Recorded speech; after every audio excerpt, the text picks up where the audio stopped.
имаше Милошевски конструктивен и конкретен предлог, меѓутоа според моје мислење не може да се стави тој предлог во оваа одлука.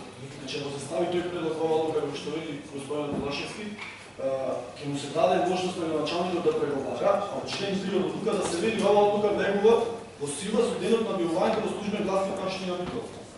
И сега со објавувањето ќе влезе во сила и тоа дека ќе треба да се преговара. И ако не Овластувањето влегува на сила. Да, овластувањето. А што преговарањето на градоначалникот? Дека ќе треба да се смени договор и што во случај да претпоставиме дека нема ништо да се смени со договор.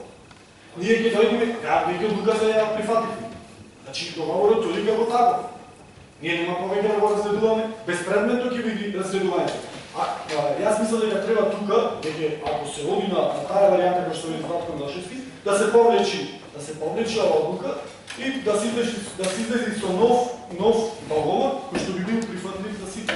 Значи тоа е најприфатливо решение, бидејќи време посега ќе се губи со преговарањето за договор. Значи паралелно ќе биде преговарањето и спремањето на наредна седмица која што треба повторно да разгледуваме новиот договор кој би бил со измените кој би бил прифатлив за сите.